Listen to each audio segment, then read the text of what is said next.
Welcome to this edition of Comes Naturally. Going over the business first, go to our Facebook page, like it. Go to iTunes, subscribe to it, and also rate and review us. And you can go to Twitter and follow us on Twitter. Our Twitter handle is At Comes Natural Pod. I believe that's At Comes Natural Pod. At correct. Comes Natural Pod. Yep. All right, let's start the show. Boom! Welcome to Comes Naturally. We are. Joe. I am Cody. Welcome to today's show. And in lieu of Mike not being here, we're not going to do Mike's Wrestling Minute, mainly because I forgot about it until just now. Right. But we are going to do a new thing, which is Joe's Science Moment. Yep. Joseph, go. All right. Science it up. We're going to science this thing up. Basically, when Cody proposed doing this, I thought, well, let's, instead of just doing science, let's do what would be normally called STEM, or science, technology, engineering, mathematics. Science. It includes all the major sciences and branches everything out.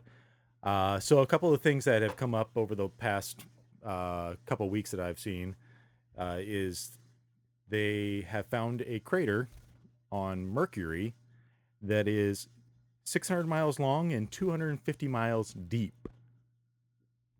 Wait, reiterate that deep part? 250 miles wide. I misread that one. Oh, thank God. It was, oh, no, that is not the article that I want to go Nope. past to. There was a depth in here. This is where things should get better in the future as I Plan ahead. plan ahead a little bit more, maybe like summarize things, write things out. And the discovery of enormous 600-mile long, 250-mile wide canyon will go. Okay, it doesn't really tell you the depth, but Deep. But it's pretty fucking deep. Tom Waters, senior scientist at the Smithsonian National Air and Space Museum, is quoted as saying that unlike Earth's Great Rift Valley, Mercury's Great Valley is not caused by the pulling apart of lithospheric plates due to plate tectonics. It is actually the result of the global contraction or shrinking of one plate planet. So unlike Earth, where you have, I believe it's 7 plates? I was going to say it's 6 or 7, right? 6 or 7 plates that actually move around. That's how we get Float mountains, on and that's lavas. how we get magma. valleys and whatnot as those plates shift and go underneath one another or push up, and that's how you get earthquakes as well. Mercury doesn't have that. So it's one giant plate, that's the whole surface of Mercury, and as it's cooled over the years, billions of years, it actually contracts, and it just goes in on itself and actually makes those features on top that have existed because of meteor strikes and whatnot get bigger. Essentially, like, I guess, stretching a balloon over something as you try and, pull it tighter. So that's the first thing. So to add on that, out of curiosity, I was like, well, let's give a perspective to something here, because you mentioned something, but something near us here in Arizona, but people know here, that is famous for Arizona, which is the Grand Canyon. Yes. The length of the Grand Canyon is 277 miles. Yeah. So imagine this one thing on Mercury. The width is almost as long as the Grand Canyon is. Yeah. Here, I finally found it in the article. It's 2 miles. The walls of the canyon are 2 miles. Damn! Yeah. So if you went into it, you could be in the under 2 mile club. Yep. Nice. Unless everyone lived at the bottom, and then you go up to the top, and you'd be the 2 mile club. Yeah.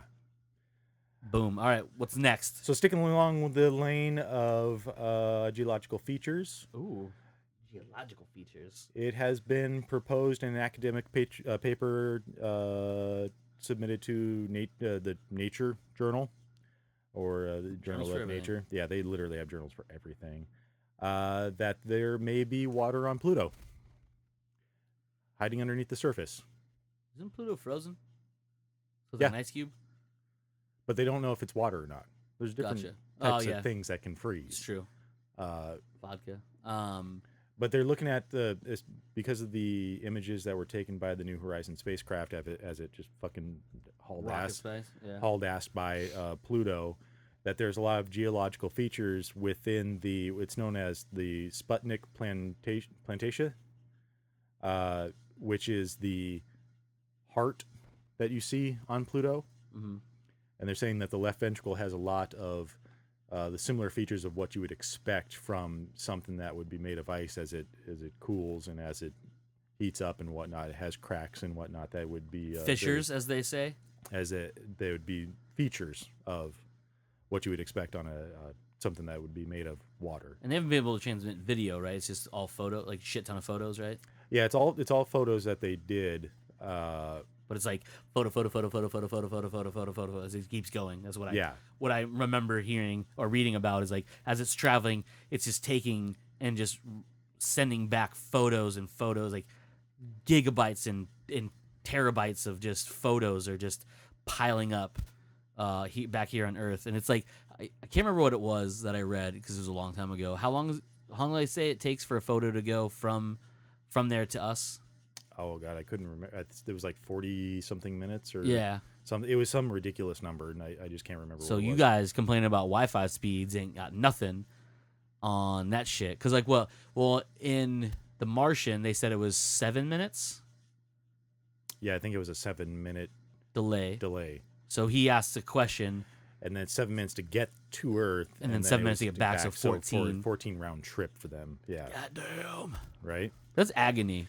You know what makes even worse? The New Horizons mission is that the Science Channel had a thing about it a couple days ago that I was watching, and they actually lost contact with the spacecraft literally hours before it was about to do its Pluto flyby. So it traveled, so many millions of miles, and it spent what was it, like 4 years or something like that on its path there, working perfectly fine, but in the last like 10 hours they lost contact with it. Before the pass by. Yeah.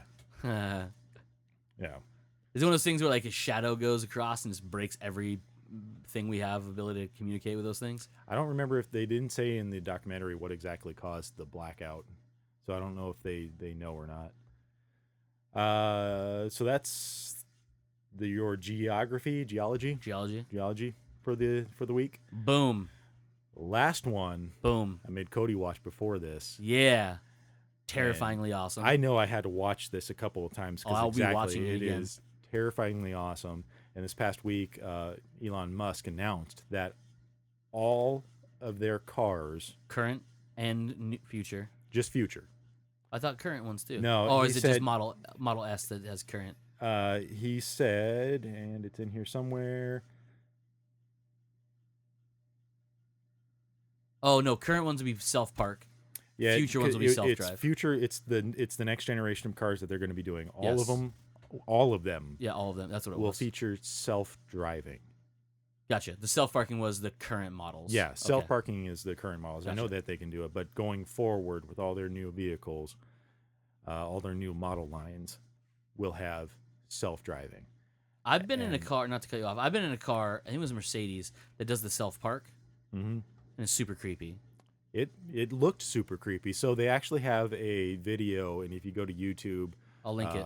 We'll link it. But if you go to youtube.com and you just search for Tesla self-driving car demo, I believe it was. It's a 2-minute video. You know you're on the right track with the video because it has fucking Benny Hill music playing in the background, which for me was actually one of the most terrifying parts. Because when you think Benny Hill, it's like slapstick comedy and like people running around and it's all sped up and this and that. It's funny, and then you're watching this car who has to have a driver in it for legal reasons. They say it at the beginning. Yeah. But he's not literally controlling anything. He doesn't touch shit. Doesn't touch shit. He doesn't really. I mean, he obviously works for Tesla because when you watch the video, it's sped up and the trip is very long. And I don't know. I could probably look it up and see where it's filmed, but it has horrifically narrow roads. Horrifically, it's like fog. It looks like it starts out in a small town. Yeah, this is like for people who've been in like Seattle-ish area or like San Francisco in the winter, it's like that kind of fog. where it's just like chills in the middle of the road. Yeah. Like you can't see very far. I'm not talking like middle of the night fog. I'm talking middle of the day fog where like the sun's out, but you can't really tell. And it's amazing to watch, but it's like I watched it once already. Like Joe said, I watched it once. It's terrifying but exhilarating at the same time. But like that dude is sitting so chill in this car that he has to have done this too many times before to even account, because he's super calm about it. Oh, yeah. Dude, I'd have been like flinching at the wheel every time. Like I cringed a couple times in the video, but it's fucking impressive as fuck. I'll say that. Like I said, it's scary. It took me. I watched it like 2 or 3 more times after that, because there's certain scenes that it goes through. And you like come up on the joggers running on the side of the road. It's literally just a 2-lane road. So you're no going shoulder. one way and there's traffic going the other way. And there's no shoulder, but there's these 2 joggers on the side of the road. The car recognizes the people, actually stops for a second because they get a little bit too close to the street, and then continues back on by itself. And it's cool because it kind of does like a half steer around them in a way. Like in the lane still, but like just a little bit closer to the center line. But the cool thing, and I'm sure Joe was going to get to this, but I'll say it. The thing that I found cool about it, because it's the first time I watched it, was the right side of the video is 3 different views of what the car is seeing. Yep. Through the different array of cameras that it has, but also the cool thing about it is it has overlays of what the computer is seeing inside the video images, and it's intense. Mm-hmm. Like that's why you need to watch it a couple times, because I'm gonna rewatch it. But just watching this one time, I kept going back and forth because like it was blowing my mind that which I'm really glad they put that in the video, like edited it together that way. Is you see all the calculations that have to go into it just to make it. And when you say this is self-driving, I'm not talking like this isn't going from like one end of a parking lot to the other. This was going miles through a city or a town. Speeding up, slowing down, stopping. Stop signs, lights, other pedestrians, cross traffic, the T intersection, which was... The T intersection gave me a heart attack because you can see cars. You can tell it's a T intersection. Cars are just going this way and that right in front of you. The Tesla car comes up to the stop sign, stops, then starts going. And I swear to God, it looks like it stops again for no reason at all at the end of its turn there. I think it recorrects the steering. And then speeds up. Yeah. Yeah, and it was super cool, but like, there were just parts where you're like, don't get hit. Don't get hit. Don't hit that thing. Yeah. Oh my God, you came so close. There's a guy walking with a dog. Yeah, towards the end of the video, right? Yeah. And then, of course, the piece de resistance is when gets to his destination. It tells him he's at his destination. Dude gets out of the car, walks around the back of it. You can see him in the camera, and the camera recognizes him as a person. He walks away, and also the car lights back up, drives forward, parallel parks itself, then turns itself off. Yep. I was like, that's so amazing. So dope. Yeah. Oh, my God. Now, if every car could be like that... well, then, we'd be in a better world. No accidents. Well, there might be accidents, but... Not due to the self-driving cars. Yeah. Due to dumbass people that are all over the goddamn road, which is probably why you hear sirens in the background. Yeah. Some dumbass probably hit somebody for no reason. But it'd be amazing for us to be able to get to that point where we could actually just, I want to go home. It'd be literally Demolition Man technology. Yeah. Where you just like want to go home, self-drive, and just you're going home. Or what was the Will Smith movie? Yep. With the iRobot. iRobot, yeah. Oh, what's the movie with the robots and the Will Smiths? It's the iRobots. With the cat and the wrecking machine, which, by the way, for people who have been watching Westworld, and I'm not going to go into Westworld, I can't. You would go into Westworld. But Joe hasn't watched it, so I can't really go into it. I'd like to spoil a lot of it and talk about it because I have questions. But speaking of iRobot, that scene when he's in the house and the wrecker is doing it, that is terrifying. Oh, that is terrifying. Because you got to realize, yes, it's trying to kill him, obviously. Like, it doesn't want him to do the thing. But it's also like, I don't think the wrecker knew what it was doing. No. It was just wrecking the house. And you're like, dude, nothing. Like, obviously, in a real world, there would be something to stop it if it senses a human being. Right. But it's like, dude, For that you instance, can't yell though, at that it. was the rogue AI that was Yeah. trying to kill him. So Yep. it probably disabled like every single Yeah, safety safety, measure yeah. that was supposed But to it's be like, in there. you know, terrifying would be like trying to yell, like, I'm in here, and he's like, I don't care. Yeah. Ugh. Yeah. Bleh. But that's something I'd love to actually see in real life. I'd really love to be able to sit down in a Tesla. Period. Actually. But then actually to have it just drive me everywhere would be absolutely amazing. It'd be interesting to see. Actually, I could look it up and see where that video is actually at, but it looks very Seattle-ish, San Francisco-ish area, like Northern California, somewhere near the coast-ish. Well, their main facilities, both for SpaceX and for Tesla, because they're right next to each other, is in Hawthorne, California. Oh, okay, so north of San Francisco. So it's very possible that it starts in an area around there, and then actually the buildings that you're seeing at the end there, I didn't see any logos on those buildings, but Yeah. it could have ended up in. Looked like a shopping area though. A lot of It people looked walking like in a and out. business area for me, though. To me, Like I said, I only watched it we once. can look so. at we can look at. For me, when I'm watching that video, I'm not. The first time I watched it, I was just watching the video itself and just trying not to, cringe so much. Oh, I cringed a lot. The second time I was trying to watch more of the videos on the side, and it's just really interesting to see the way it recognizes the road, the way it recognizes the lanes in the road, where it puts down. Because you have parts where it's just the yellow lines going down the center, but then you have nothing on the shoulder. Yeah. So it like puts down its own guidelines to show where the road is. For people who haven't watched it yet, which, mind you, just pause this, watch it real quick, and then come back. Mm-hmm. But before you pause it, wait, hold on, I'll tell you in a second. It reminds me of how Tony designed the AI in Iron Man in the suit when it identifies the flight pattern. Yeah. That's kind of what it reminded me of, but like less human oriented, more of computer over, because it had like a bunch of laid on top of each other's squares for measurement and stuff. But that's what it reminded me of. Okay, go ahead and pause it. Welcome back. That video was dope. Mm-hmm. For the people who don't, I'll try to remember to put the link in the description. But just look it up. It's dope. Yep. Boom. That's it. Joe's science moment. Yep. Because a moment is longer than a minute, because it's not actually a duration of time. It's just time. And time is relevant. That's what I've learned. Is relevant To your distance from the point that you're spinning on. That's what I learned in Interstellar. It is because gravity with the thing. If there's one thing that I took away from Interstellar. Be lone. Don't have a family or people you care about if you're going to go into space and may never come back. Yeah, but you can't say that for Interstellar because that would fuck up the reason for Interstellar. Granted, I know, I'm just saying, I guess, all right, if you're super smart, have someone you love so you can try to help us travel through space. But for me, I'd rather be like my entire family just dies and I'm like, well, I have nothing to live for on the planet. I'm going to go to space. But I wouldn't, because I've talked about this before on here. That terrifies me. So you wouldn't want to be the first man on Mars? No. If you could promise me I could come back. No, because we're saying See, that's as the thing. of right now, Nope. we can get there with Jupiter?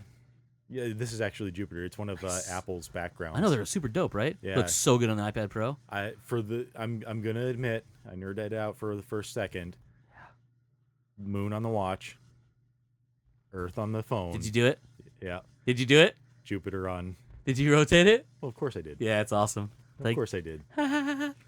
Because it's so cool that built right into Apple is these high resolution, very gorgeous images of the different. So far, it's only a handful of planets, but yeah, they have Jupiter, Venus, Mars, and there's Earth. But there's another one. There's 5, right? Yeah, I want to say was it Saturn that was also available on the. It might be. I can't remember if it had a ring or not. I think it did. Speaking of rings, so last week, and this will make Joe a little mad. I went to the Arizona Space Museum. No Saturn? What was it? There's 5 of them, right? No, there was just those 3 on the. Oh, okay. on Is there? Yeah. Okay. Oh, I guess it's the watch that had the moon, and I guess Earth was on the phone. So, Yeah. Anyways, I went to Arizona Science Center without Joe last week. Right? And why would you do that? You were at work. I was not. Rare occasion of having a Tuesday off when Matt was off from work. on his 3-week long vacation. But we went there. It was cool, but it's definitely designed for kids more than adults. But the reason we went there is they're having an aliens and androids exhibit, which sounds, the description sounds amazing. Yeah. The execution is horrifically boring. It's just it's essentially a science fair without the kids. Which is the best kind of science fair. Truly is. It was not very good, but the Science Museum itself, I've only been there one other time, and is when it was the Science of James Bond. And that one was pretty cool. That was years ago. I went with Hillary and Dan and some people. That was like so many years ago. It was cool because they had a lot of props from the movie and like showed like cross sections and blueprints of like the way the vehicles and the technology would work, which is pretty cool. The fact that like I remember one of the cars. I think it was obviously it wasn't one of the Aston Martins, but I think it was one of Sean Connery's like early ones. They showed that in real life the gun wouldn't be able to fire from the position it was at because it would have been mounted too close to the fuel lines. Oh, nice. If it overheated, it would melt the fuel lines and they'd erupt the car. Nice. I was like, that's dope. Did they have the submarine car there? Yeah, it was super rad. Okay, yeah. Yeah, and like the fact awesome how it would have to work, and like said, it would not be able to transform. It would have to seal the cockpit every time you close and open the door because it wouldn't have enough ability. It would take too long on the go to do it. I was like, that's pretty funny. Yeah. But this one was let down. The only cool thing about it was, and it wasn't long enough, was they had a thing about the Curiosity rover. That was the first one to go to Mars, right? First rover to go to Mars. Am I right on that one? Well, it was. Let me think. Curiosity. No, it wasn't the first. You had Sojourner and Pathfinder were the first. Okay, this was Curiosity, which is the bigger. Remember of the the little robot that's inside right. of? Yeah. That's right. Yeah, that's right. Yeah, this one was like I didn't realize how big Curiosity was. Mm-hmm. So what made me realize how big it was, they did show like CG human beings next to it, whatever. They had a replica of one of the wheels there, which I think I showed you the picture of. Yes, you did. Yeah, it's cool. The design is totally futuristic, obviously, which is weird because it's like real. But it's a tire that's like the suspension and the stability of the tire is built into the tire, so there's no air. It's just it's not rubber. It's probably something else. Yeah. But the outside and it has ridges and shit like that, and then the inside is the looks like spokes. But it's also the suspension. Oh, it's super dope. But it's pretty big. It's way larger than I thought it was. You want me to blow your mind a little bit more? Go for it. That thing weighs almost 2 tons. The wheel? No. Oh, the Curiosity. That makes sense. The whole rover. The execution of getting it there. First off, I know why it took them as long as it did. Because they had to manufacture a shit ton of stuff to do it. But the science, the technology, the thought process to get this done, like, I just imagine movie scientists be like, oh, this is our plan, boom, we make it, right? Mm-hmm. These dudes were like, oh, so the atmosphere is less than ours, but it's still an atmosphere, so we have to worry about, burning up and all that stuff and entering the atmosphere at a certain speed, and then, like, if we don't... Yeah, see, that's way bigger. Like, that picture makes it look like Johnny 5. No, right. And right now I just Google searched for Curiosity rover and went over to images. But it's always funny, and I know even I did this when they first announced Curiosity and sent it over. When you think of rovers, especially when you think of spacecrafts and whatnot, you always have an vision, and they say themselves, every kilogram counts. So, Yeah. You try and limit the amount of weight that you have. So, especially looking at Sojourner and Pathfinder, they're much smaller Yeah. robots. So when you look at Curiosity, you're like, it must be a small robot. And No. because you don't really get to see it much on Mars, except for the pictures, you can assume that it's just a small robot. No, this thing's taller than a person. Yeah, so to describe the wheel, the height of the wheel is past this dude's knees. Yeah. So, like, it tells you how, that's what? Over a foot and a half, probably? Yeah, Close definitely. to 2 feet? Yeah, definitely. Like, it's a big wheel. Like, when I saw it, I was like, And it said 1-to-1 scale replica. I was like, no, what? And then they show the video. It's cool because you get. I thought it was gonna be more. It was just a screen, projector screen, and this is a weird little pod with just 2 seats you can sit in. I thought it was gonna do something, but it didn't. But they show this, and all the stuff that went into getting it there, landing it. You would never. A normal person would never think of all that stuff. It's like, oh, you launch a rocket. The rocket goes down, lands on something. Boom, there it is, and it just opens up, and Mike's asking about Moana. And you expect, those little things gonna drive out, right? Mm-hmm. No, this thing is ridiculous. First off, we shoot it in a rocket into the space. Yep. Then the rocket detaches itself like our normal rockets do, right? You lose the first stage and the second stage, and then the third stage doesn't get ejected until it's in flight to where it's going. Mm. And then it actually uses that third stage to push, which I thought was really weird. They didn't talk about too much of that. They talked a little bit. More of what the video was about was when they get there, it goes, and to make it land, the first part, it does like another set of breaking apart. Yeah, because it has to start breaking apart the different shells of it. Yeah, so you end up with exposing the parachute first. Yep. So it breaks loose of the main module, comes out, looks like a cone of a rocket. Parts break off. A parachute comes out.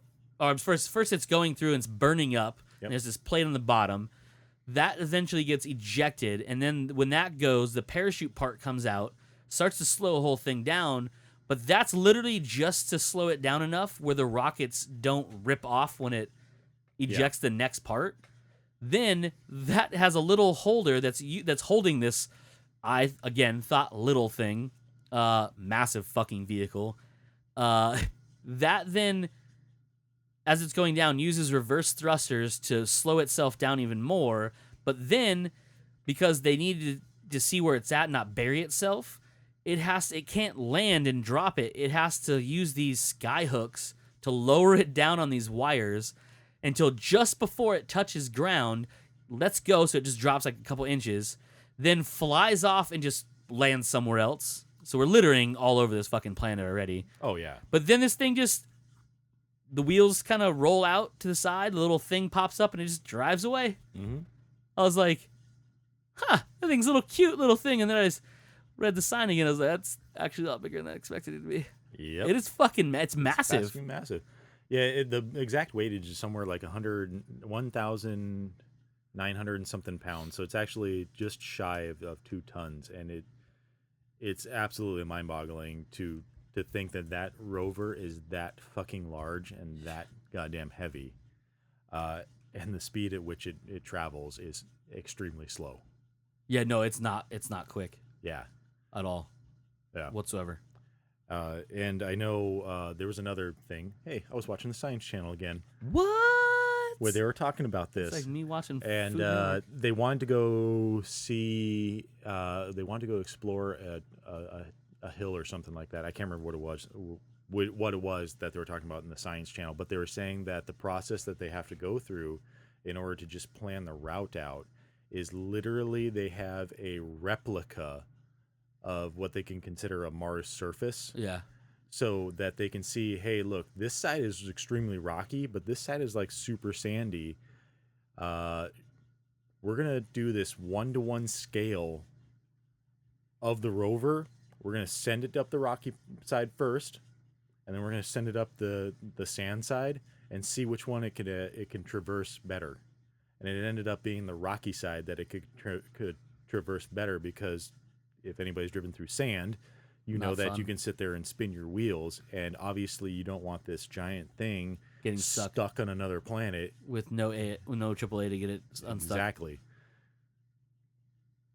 So yeah, it's interesting. Mm-hmm. By the way, hand sanitizer is the only thing that's gonna make you survive leaving the science center, because it's disgusting. Kids are in there all the time. Fun fact: I've never been to the science center. I mean, it's fun to go to, but it's nothing. Like, they have memberships. I was like, I would never come here again. No. Unless there's another thing you can try to trick me into going to. And there will be. There's an IMAX screen there that shows, like, videos and stuff, but I was like, I don't have time to watch this. The building's pretty cool though. I want to say one year they had the history of gaming there. Was it at the Science Center?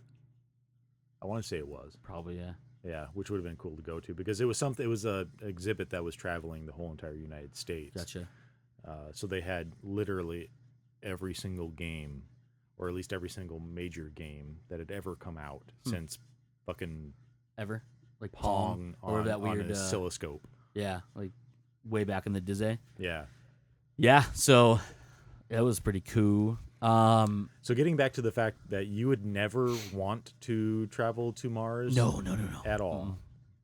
I mean, if you can't come back. If I can't, I don't want to die there. They've set up habitats. There's other people going to be living there. You could still get a hold of like video games and stuff because you could still get a hold of comics because they're going to send. But I wouldn't be the first though at that point. No, you would be the first, but you'd be the first of a colony that, or at least a small shanty town. So basically, I'd have to go there. I'd have to be first, and then like they would send all that shit. Yeah. So we're thinking of like exactly like whatchamacallit movie, Andy Weir novel. The Martian. The Martian. For some reason, I'm spacing out on. I cannot remember what a guy on Mars would be called. Spacing out. Yep. You're so clever, Joe. Uh-huh. Anyway, so they send the stuff first. That way they get it. That way it's there. Okay. And then you set up all the stuff. And you're just the first one to step foot. Sure, you're probably going to be with the people that you came with for maybe like a year. But then eventually other people show up. They will send more stuff that will connect together. And then they send more people. Maybe. I just have a fear of dying in a horrific way. Same reason I don't go camping. Or go on a cruise. Or work on an oil rig. Other than the backbaking manual labor on the oil rig. But dying of a horrific death like that, where you like suffocate, you starve to death because some asshole forgot to bring the fucking proper soil nutrients or something. And I'm not smart enough to make my own poop. Yeah, you're not smart enough to make your own poop. No, I'm not smart enough to make my own poop. I can't convert my own shit. Exactly, I can't convert my own shit because he didn't just take his shit and plant stuff in it. No, he didn't. He took soil from out on the fucking red planet and made it with his own shit, and then knew how long to keep the bacteria build up. So he had a culture built. I'm not that smart. If my toilet broke down right now. You're lucky I have a second toilet in my house. Because I would be like, I need to call a plumber. Stat. Like, is there a 24-hour plumber? So you'd be even the worst person to have in a zombie apocalypse, too. Yeah, I'm not good, bro. Fair enough. I'm not good. Like, I've never... Like, people are like, oh, what would you do in a zombie apocalypse? Shoot myself. Shoot myself. That's what I would do. If there's no turning back, you can't say, like, oh, we can just wrangle up in this little area and just leave Wyoming to them, right? No. Fuck you. I'm out. I'm checking out. I'm gone. I'm sorry. It seems super defeatist. Yes. You know your limits at least. Yeah. No, I'm not going to burden anybody else because with my luck, I would be the person who got other people killed and I would survive and have to fucking deal with that. Mm-hmm. Some more people like Eugene from Walking Dead, for example, he at least knows some stuff. I couldn't build fucking bullets. I wouldn't have the wherewithal to bite a dude in the dick to get away. I would just be like, well, I'm fucking done. I would just like... By the way, if you haven't seen Walking Dead, he bite the dude in the dick to get away. Okay, so let's change up the scenario just a little bit. Okay.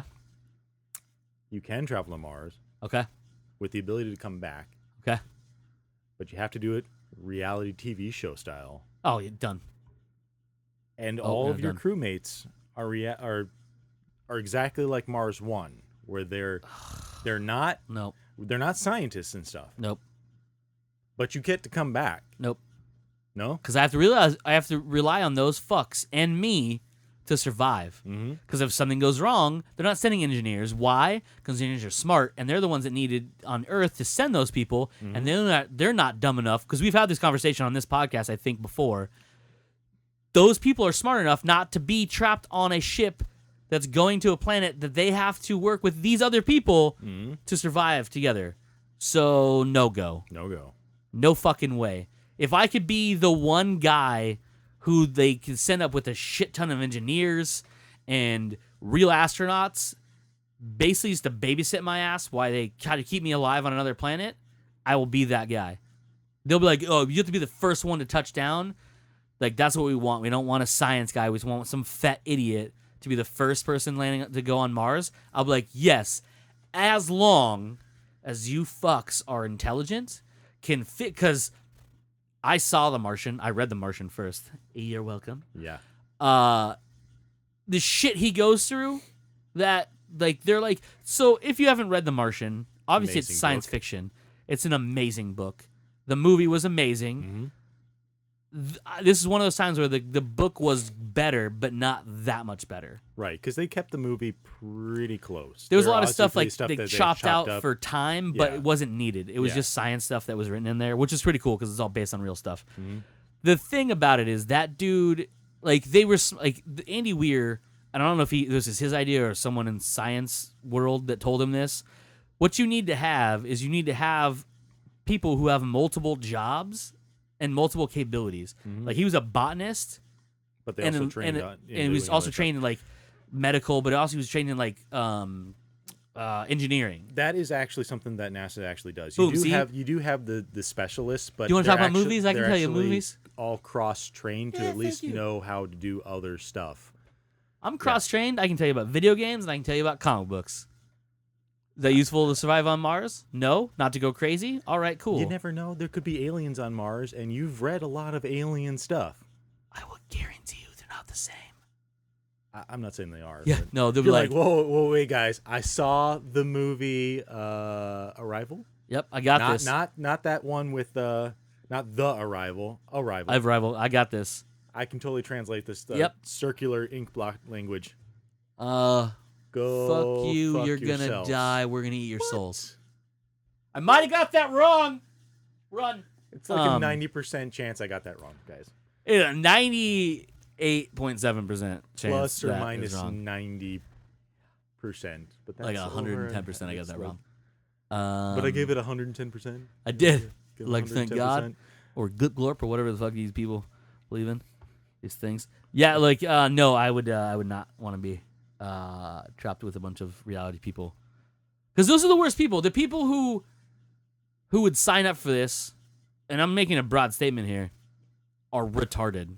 Not like the mentally retarded. Like these are the people that, like, as to show you that you shouldn't be this type of retarded, we would send them to Mars. We shoot the rocket into the sun because these people are stupid. Mm-hmm. Like, Now, There- to be fair, some of the ones that they interviewed that are, God, it's been months since I even looked at it, that were in the final stages of becoming finalists for the Mars One. There was one guy who was like a PhD mathematician, but his personality was awful. yeah, I'm sure. Yeah. You still wouldn't. No. Mm-mm. Okay. Mainly because those people, like, I would have the cabin fever murder people type situation where, like, he would annoy me so much that knowing that I couldn't get away from him anywhere, I would have to murder him. Yeah, because the confines of I mean, Cabin fever would they be haven't- so rampant. They haven't exactly had like a final design yet for any type of Habitat or anything? habitatable spacecraft that that humans could actually live in for long periods of times To go somewhere. somewhere. Because unlike the movies, the International Space Station, Yeah, in the space shuttle, not known for their vast open areas. no. In fact, their crew cabins. If you've seen the International Space Station, which I would doubt that you haven't, Yeah. is literally just a bunch of cylinders connected together, and one of those is literally just the crew quarters, and It's you bunks, just have basically. your probably, I think it's like 6 feet by like 2 feet by 2 feet area with a curtain on one side and your sleeping harness, Yeah. because in some cases you don't even need the sleeping bag, you're just literally attached to Your the wall. 5-point hardness into the fucking wall. And then you have your own personal computer that you can reply to emails and whatnot on. So all that within this like extremely small space, and that is your personal quarters. Yep. That's where you go to be away from people. But it's not really being away from people. Nope, It's literally because it's just a like, fucking curtain. no, the curtain's closed. Don't talk to I me. can't hear you. Curtain's closed. When the curtain is closed, conversation is over. Yeah. Slam. I slam the door. I don't want to talk to you anymore. Slam. That's slamming. It's just a shower curtain sound. Yep. Ugh, no, there's no fucking way. For something like that, even I think I don't. No, correction. I would. If you sent You're a people. fucking No. monster. Hear me out. Okay. Because in the annals of history, you know that the first person to set foot on Mars is going to be someone that is remembered. And do you want that person to be an awful, awful reality star? No, I wanted to be a fucking scientist. Exactly. So, if they have this, if they would launch first, Mars One, sending these reality people up there, I would rather have somebody that actually is an engineer, a scientist, or whatnot, basically trick their way onto the show so that they can be like, "Ha ha, bitches! I am the smart one. I am gonna fix it, make sure everything runs perfectly fine, And I'm going to be the and first I'm gonna be one. the first one on Mars." But he would have to win the... like, he would have to keep that under wraps until he was selected to be the first person. Because if not, one of those fucking star fuckers who wants to be famous would somehow make a mistake, do something to be the first one to touch Martian soil and cause problems because he wants to be famous in the annals of history to be the very first person, and he would fuck everybody else over for it because that's the kind of people who will give up everything to go to a foreign planet to live. Yeah. It reminds me of an episode of a show I can't remember what it was on. It was a detective show of some sort. It wasn't Psych. It was something else. What? I know, weird. Where there was these these astronauts thought they were on I want to say they thought they were on Mars, and ends up being they were tricked, and they were on a soundstage inside this like simulation. But they knew it wasn't real. They just didn't know it wasn't real at that time. You know what I mean? Yeah. But anyways, I think they should do that with these people. Find some way to simulate the habitats they would have to be in to see exactly how it would go, because you know they're going to break. Yeah. Like, there's no way. They're not going to just fucking snap. Because and the person, it's something that a lot of astronauts go through as well. Even going through the astronaut selection program, you're sat down with psychiatrists and whatnot, so that they can identify the personalities that wouldn't work with other people. but also just wouldn't break by themselves. Yeah, Like, there's a lot of psych eval that goes through it, but there's like a lot of straight up isolation where like nobody talks to you. You don't get any communication outside the outside world. And you literally just like I'm not too sure the number, but I'm guessing it's probably more than like a week. So that way, if you get cabin fever, if you lose your fucking mind, they know before they ship you off for billions of dollars worth of technology to another planet to maybe be the first mass murderer on Mars. Oh God, right? Because there's another person that's going to be in the annals of history.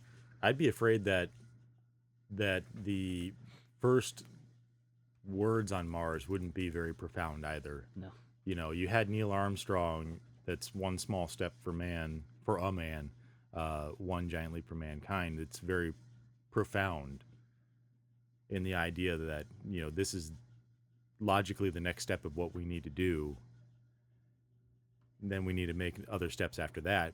But I'm afraid that somebody would be the first person on Mars in that scenario and just be like, "Yo, man, this shit is red." Yep. And you're like, that's great. Or be like, "Hey, I'm the first person to taste Mars air." Well, I would hope that. The other one would be, Get it on tape. huh, YOLO. Oh. Oh. You just hurt my soul. Right? Well, the thing is, what's funny about that? How long does it take? How long does it say it's going to take to get there? Depending on the engines that you'd be using, it could take up to a year, I believe it is. 2 Okay. years. So Somewhere in there, a by the little over a technology year. we have now, say a year. Mhm. You know how much verbiage and like slang changes in a year? A lot. They're going to say something like, "Really the coolest person ever, I said this." And they're like, back on Earth, like, Man, that's so last year. Right. It was like so last year. That was like forever ago. Like 6 months. Yeah. Because those people are the worst. There was another article that I saw, and I've seen this thing a long time ago. It's known as the EM engine. It's to say it's experimental is to say that it's actually getting places, because nobody really knows how it works. Getting places. Yeah. Because it's an engine. It's used for propulsion. Yeah. To right. go places. This is, Man, you are good. theoretically, it could get you to Mars in 4 months. Buh. Mm-hmm. Wait, so they don't know how it works? Well, because here's the deal: is the way the Is it like they finally found through Elon Musk's like time portal that he lived that he come from? And Because that dude's from the future. Go ahead. It was basically something that I can't remember who thought it up. Essentially, you have microwaves that are being generated. Sorry, it literally seemed like something just flew past me. It was weird. You have microwaves that are being directed in one direction, essentially down what you would normally think of a nozzle of a rocket engine. Okay.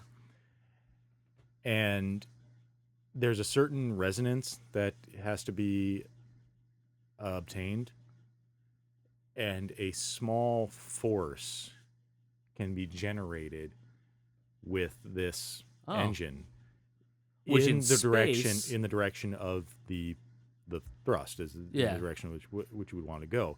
When I say small thrust, I mean something using an input of like 60 watts. I want to say it was. They got like, let's see, what was it? It was like, no, so it was like 1 micronewton for every 5 watts of energy that you put into it. But that's here on Earth. Well, no, that's just in general. That's force that's applied. Okay, gotcha. So it's extremely small, and this is just The output's drastically less than what the power needed to make it, right? Well, the output Bad gas mileage. because it's not even that. It actually would have theoretically a very very good gas mileage, because you're not actually using any type of fuel except for energy. That's literally, you're not expelling any type of mass use electric, outside like a of bike it. and like pedal it to recharge, right? But that's the problem that people have with it. And they've run tests on this, by the way. And in some tests, they have confirmed that there is a very small thrust inside of a vacuum that this engine is creating. The problem is that they don't know how this thrust is occurring, because with microwaves, you don't have mass. So it's not expelling mass outside of it, but those photons actually have momentum. But you're breaking the laws of known physics with this engine. Oh. Yeah. Like 0-point energy. Something like that, yeah. And there's theories that at a certain point you would be putting out more energy than you would be putting in. Oh, so like 0-point energy. Well, so more like a perpetual motion machine. Yeah, which is what 0-point energy, fake science propulsion is based on. Mm-hmm. With a little bit of force, you can create infinite more output. So in comic books, 0-point energy, it's a Marvel thing that I do believe Mr. Fantastic discovered or invented or whatever. When he applies a certain amount of electricity into this device, it creates what's called 0-point energy, which allows you to travel beyond the speed of light any points in time, or not in time, but in space that you wanted to, without having the effects of like resistance, because it breaks through past that plane of reality and goes beyond that. That's the idea behind it. Roughly. So I just remembered I actually have there was a nerd. Right? Good. I haven't finished reading it yet, so probably because it's 1,005 pages. It's like 20 something. If does iBooks tell you 34 pages long. That's way longer. But it's really dense. Even for me, it's like super dense with the sciencey stuff, and there's a lot of stuff that even I would have to sit there and go, what the fuck is that you just said? You made up that word, didn't you? Type Google. Okay, now I have to go and understand all of this just to understand what that goddamn word was. The journal, it was published in what journal was it? Oh no, this wasn't the journal publishing. There was a journal that published this paper, but this is directly from the NASA Johnson Space Center. Johnson. So the original people that had made this, they published their own paper, and so this is what NASA went through because they got that, and the people made it public. Yeah, well, that's what you do. Oh, you make it public, yeah. and in this stage of the scientific theory, it's other people trying to replicate and push your results. Gotcha. Okay. Because you could have something that's like, we cured cancer, and then somebody else comes along and says, no, you did this wrong. You did this wrong. Your samples. Because you can't. They didn't actually do it. Yeah. It's a theory that has a little bit of testing behind it. So it's other people that's trying to recreate the theory, and that's what this was. NASA actually theoretical physics made this. You go through this paper, which is called "The Measurement of Impulsive Thrust from a Closed Radio Frequency Cavity in a Vacuum." Wow! If you've never read a journal paper for science, those names their are awful. titles are awful. They need to get some comic book writers in there. They're awful. That's not a good acronym. But if you go through here, and this is the amazing part of this freaking engine, where's the picture, is that the NASA guys literally... Does it look like a toaster? No, the NASA guys literally built it in their house on a dining room table. Goddamn nerds. They show some final products here, but I thought they had a picture. There's pictures out there that you can see of, like, you know it's a dining room table, and it's just like this copper cone. Yeah, it's not in this one. It's like seeing the this first versions of the official. Macintosh computer. This one's more official. Exactly. That's exactly what it is. Heap of wire and chips and green shit with a fucking hideous fucking display on it, just in a garage. Yeah, but that's essentially the engine itself right there. I'm showing Cody, which looks like any engine you've seen tested. I mean, it looks smaller. Yeah, and that's because it is obviously it is physically smaller. You're not gonna make it. This one was wide. even smaller than the original one that they're trying to recreate it as efficiently as possible. Yeah, with this one, however, it was this one facing a wall. Well, that's because it's in a vacuum chamber. I know, it's just funny. It's like not like you expect. You see it, if you ever seen a wind tunnel, like this long cavity of a room that they can create. They're using the wind tunnel to create, resistance and stuff when they test cars and flying vehicles. This is like literally the back of it. What to me, a layman, looks like the back of the engine is facing like direct into a cement wall. Yeah, I suppose that. Yeah, it looks like. Yeah, that's funny. Thrust mounting configuration. Heatsink is black finned into. Oh, okay. So it looks like a heatsink. Yeah. I've opened enough computers to know. That's exactly a dope ass looking heatsink though. For my thermodynamics 2 class at the very end, we did a project. You guys built heat sinks? No, I had to do a thermal study of heat sinks of whatever you wanted it to be. That literally ends up being almost the exact design that I did. Heat sinks are ridiculous. Yeah.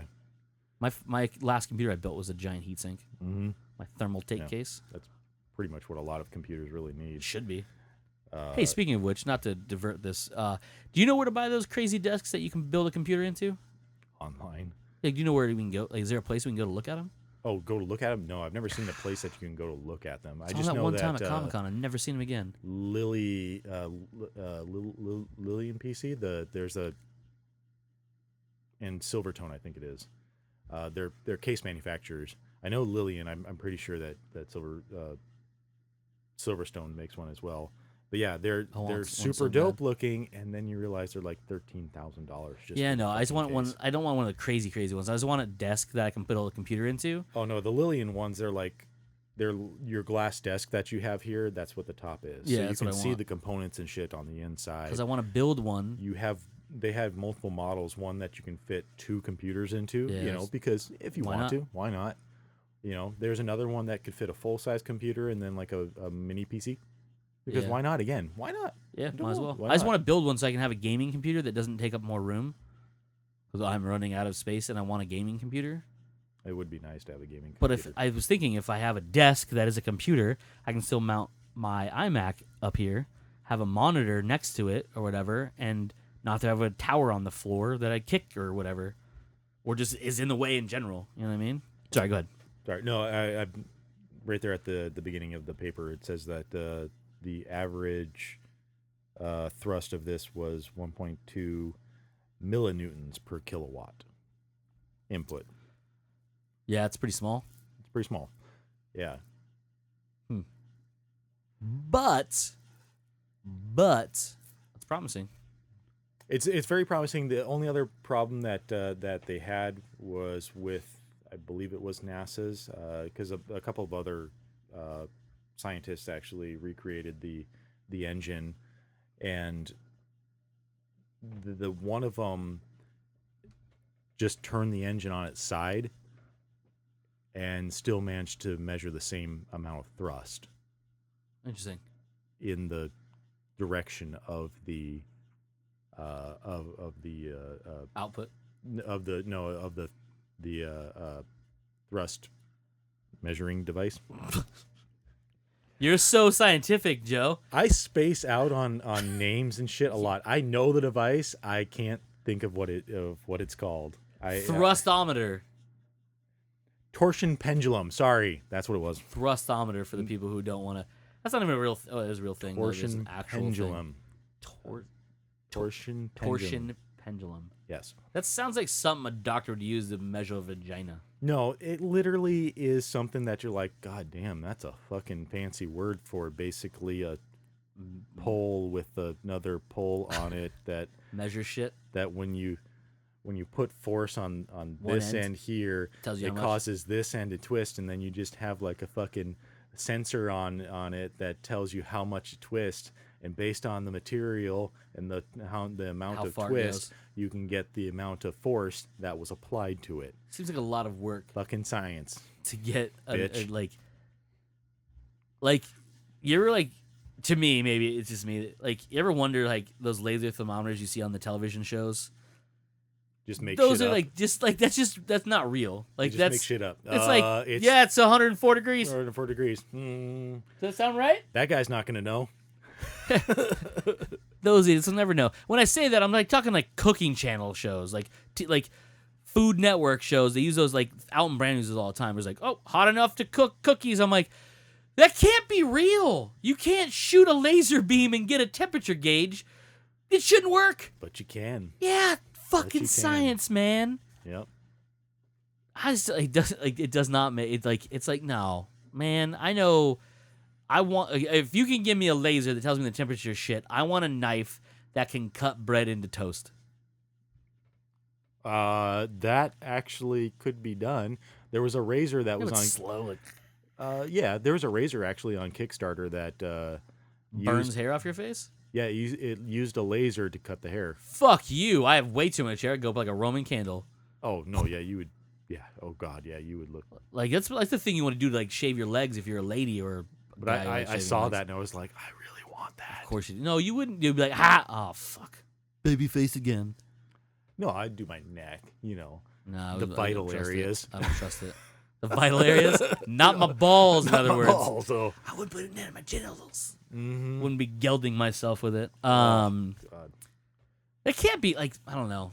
That seems like something that we shouldn't need It now. never went anywhere the last I'm time sure. I saw it. Yeah. Because it sounds like a bunch of hokum, Yeah. snake oil and shit. No, but like if you don't know what I'm talking about, if you've ever seen Hitchhiker's Guide to the Galaxy, the movie, Take a towel with you wherever it's you true. go. It's very true. Always have a towel. Always have a towel. Zoe Deschanel's character, Trillian, is they're on board the Heart of Gold, which is the ship they're on, and she pulls out this handle and hits it, and like a lightsaber beam comes up, and she goes, "Look at this! It makes toast," and she cuts a loaf of bread into a piece of toast. Uh huh. I'm like, It's a weapon. I fucking want that. Like I don't care. Like, I want it, like, if you could give it to me where it's safe, where if I touch a human being, like those kid scissors, they don't actually cut you, but somehow can cut paper. Yes, I want one. But it still has to give off heat to toast. Yes, I know, So it's but still it's gonna like, be but dangerous. the thing is, the field it generates only toasts the molecules that bread are made of. Oh, okay. I don't know the Is this science, bread? Joe. Is this bread? It's bread. All right, let's Yeah. toast this. It needs, like, maybe it has like a Tesla camera on it that can identify bread versus a human being. So I go to stab Joe for making fun of my science thoughts. And it doesn't hurt him. work. It's just like, I you ever seen want- Venture Brothers? Yes. He makes a lightsaber and it doesn't actually work. It's just a flashlight. Yeah. He goes wah wah, and he goes to hit somebody. It's a beam of light goes right through him. Yeah, and it's exactly like Futurama, the baton sticks Yeah. that you see for the first time, and you're Yeah. like, "Oh, don't cut that dude in half," and they're just like actually beating the dude with Yep, them. exactly. It's just Yeah. like, I want that. So when I hit you, you're just like, well, that's inconvenient. You poked me with a bar of light. But if you were bread, you'd be toast. Get it? Well, I would want then every time that you hit the button to just have this a voice shout out, "This bread is toast." Yeah, that's what I'm saying. I'd go for that. Toast you later.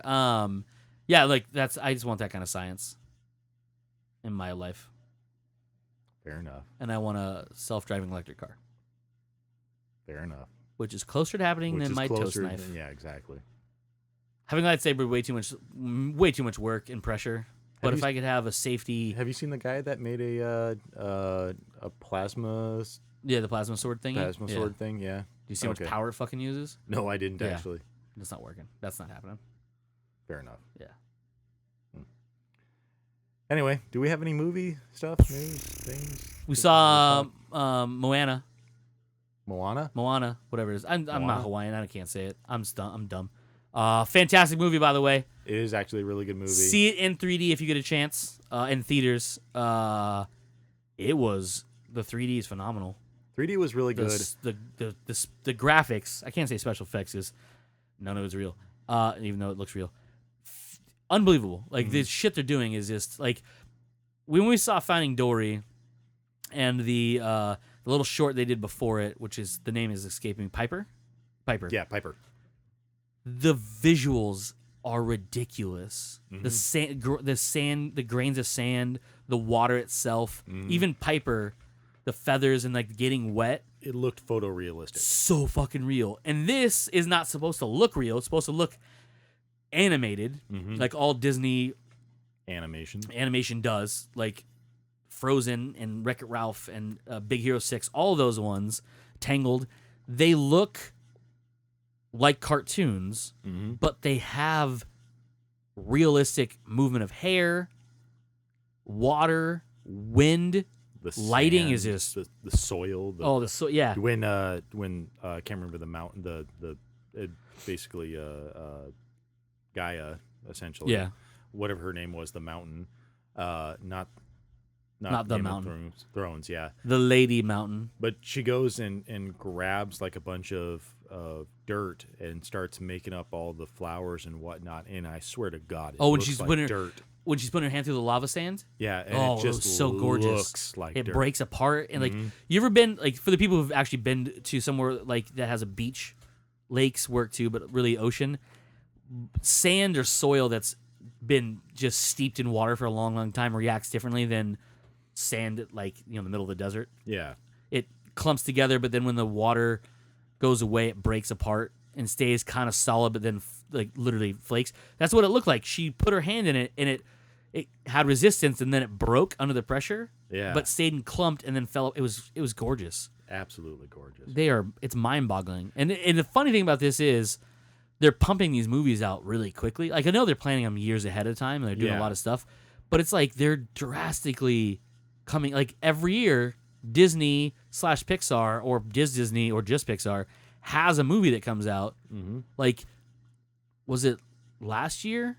They had Inside Out and they had The Good Dinosaur, Yeah, which are both Pixar movies. Mm-hmm. They came out the same year, which is uncommon, but both of them were terrific movies. One sadder than the other. yeah. And I'll let you guess which one. Good Dinosaur. Mm-hmm. Yes, Bing Bong was sad. Wait till you see Caveman Death. Yeah. super sad. This movie though, this movie had some sad. Oh, moments this to it. movie had some sad moments in it, but fantastic moments. The Rock was amazing. Oh, absolutely. He was fantastic as Maui. I loved his tattoo too. Yeah, Oh, the God. interaction with him and like the tattoo is He's hilarious. sitting there fucking fist bumping it on Dude. his bicep and stuff. So oh funny. my God. Whoever thought of that whole thing was When it fantastic. hugs him, you can actually see. Yeah, his it pulls in bicep on the go bicep, yeah. Or, Even from a distance pec, too. Yeah. Like from a far away, you still saw the indention on the pec. Oh, it was hilarious. So yeah, highly recommend it. Bring tissues, because it's the sadness. Mm-hmm. But yeah, it's a great movie, great effects in it, great graphics, good story. Very solid story. It had a twist in it, which I'm not gonna spoil for you. No. I didn't see it coming at all. Mm-mm. Nothing. It was pretty dope. Yeah. But yeah, enjoyed it a lot. Yep. And with that, it's a closing because we got to go to our second movie of the night. We're going to see Yeah. Fantastic Beasts and Where to Find Them. But yeah, that's it for this week's episode of Comes Naturally. We are Joe. I am Cody, and as usual, you fuckers just came naturally. Yeah. Yeah, science, motherfucker.